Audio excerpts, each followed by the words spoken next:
Ողջույն սիրելի քրիստոնյա ժողովուրդ, նայեք սիրելի Աստծո ժողովուրդ, Աստված միշտ ուզում է գործա մեր սրտի հետ եւ մեր սրտի միջոցով Աստված մեր հետ խոսում։ Աստված կարա տարիներով գործա մարդու սրտի հետ, մինչև անգամ մարդու սիրտը փոխվի, մինչև անգամ մարդու սրտի տերը դառնա Հիսուս Քրիստոս իր Սուրբ Հոգով, որ նոր կարողանա մարդու կյանքի մեջ գործանա, մարդուն օգտագործա Աստված։ Նայեք Մարկոսի ավետարան 8-րդ գլուխ 17 խոսքից ասում է. «Եվ Հիսուսն իմանալով ասեց նրանց. ինչ եք միտք անում, թե հաց չունիք, տակավին չեք իմանում եւ չեք հիշում, տակավին թմրած է ձեր սիրտը, աչք ունիք չեք տեսնում, ականջ ունիք չեք լսում եւ չեք էլ հիշում»։ Այսինքն լինում են իրավիճակներ, երբ որ մարդու սիրտը թմրած է լինում, մեղքի պատճառով է թմրած լինում, ժողովուրդ, ոչ թե ուղղակի եւ կարծրացած եւ քարացած է լինում մարդու սիրտը մեղքի պատճառով,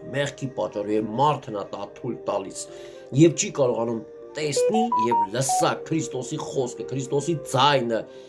իր սրտի ականջները եւ աչքերը փակած է լինում, հասկանում եք, մեղքի պատճառով։ Դրա համար էլ մենք պետք է սրբության մեջ քայլենք, ժողովուրդ ջան, սրբության մեջ։ Երբ որ քարոզում են, թե շնորհքի տակ ենք, էլ կարիք չկա խաչ վերցնելու, քայլելու, սրբության մեջ քայլելու, մեղքից հեռու մնալու, դա ես համարում եմ մոլորություն։ Մեզ ամեն անգամ պետք է սրբության մեջ քայլել, որ մեղք չգործել, որ սիրտը չկարծրացնել մեղքի պատճառով։ Գործ Առաքելոց 19-րդ գլուխ 9 խոսքից ասում է. «Եվ Աստծո արքայության մասին համոզված էր եւ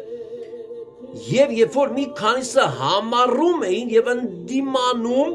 այն ճանապարհը բամփասելով բազմության առաջին, նա բաժանվեցավ նրանցից եւ աշակերտներին ջոկեց եւ ամեն օր խոսում էր մի տիրանի դպրացում»։ Այսինքն, երբ որ Պողոսը խոսում էր ավետարանում էր, մի մարդիկ ասում է համառեցին հակառակվել,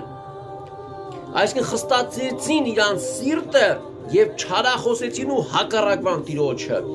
Ինքն էլ առանձնացավ ուրիշների հետ սկսեց խոսել։ Տեսեք, Եբրայեցիներից 3:13-ում ասում է. «Իրար հորդորեցեք ամեն մեկ օր, քանի որ այսօր է ասում ձեզ,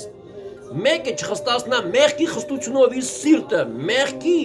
պատճառով ձեզանից մեկը չխստացնա իր սիրտը մեղքի պատճառով»։ Մաքուր մնանք, սուրբ մնանք։